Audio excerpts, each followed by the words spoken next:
น้อยสิให้ทั้งไอ้ใหญ่เพิ่นมาประกอบส่วนเสียงเพลงทั้งไอ้คำแดงเพิ่นเนาะ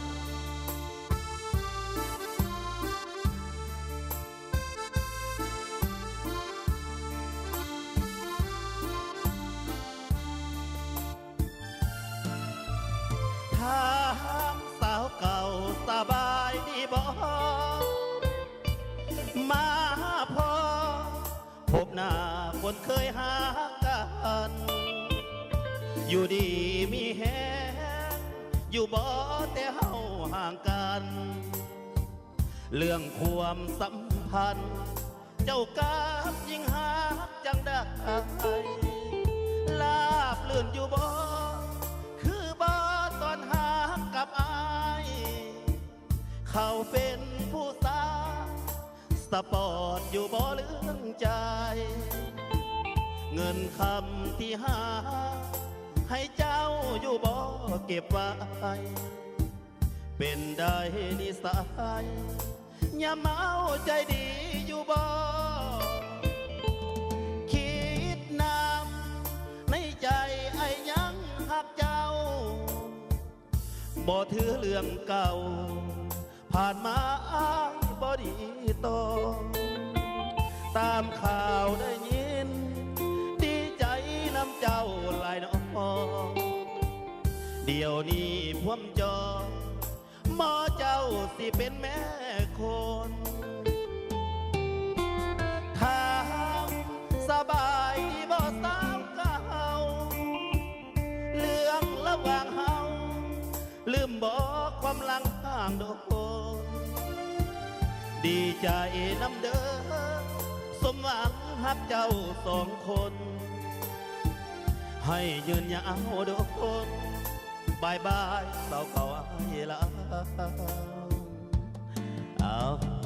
ขับประทานอาหารแซ่บๆด้วยพี่น้องเด้ออาหารการกินทั้งเจ้าภาพเพื่อนได้ก็เตรียมไปให้อยู่เบื้องซ้ายมือเนาะแขกผมมาใหม่มาฮอดมาถึงแล้วก็ถือว่าเป็นกันเองด้วยพี่น้องเด้อถือว่าอบอุ่น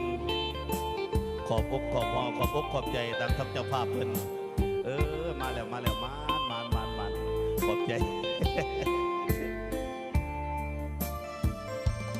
คิดน้ำในใจไอ้ยังหักเจ้าบ่ถือเรื่องเก่าผ่านมาเจ้าบ่ดีต่อตามข่าวได้ยินดีใจน้ำเจ้าหลายน้องเดี๋ยวนี้พวมจอหมอเจ้าสิเป็นแม่คนถามสบายอยู่บ่สาวเก่าเรื่องระหว่างเฮาลืมบอกความหลังห่างโดนดีใจน้ำเด้อ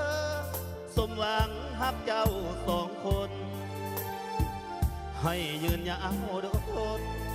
บายบายสาวเก่าอายละหักเจ้าดอกตึกหยอกจะลิ้นลองใจเจ้าเบิ่งมันสิเย็นดังน้ำหรือสิหอดดังไขอบใจน้ำเกยไง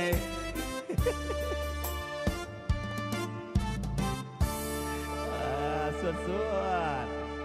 แข่งแห่งอยู่ดีมีโศกเนาะขอบอกขอบใจทั้งมาลัยน้ำใจเนาะพิเศษวันนี้ทั้งเอ่ยใหญ่คอยเด็กกับโมเมนต์ธรรมดาจะหน่อยพุทธิ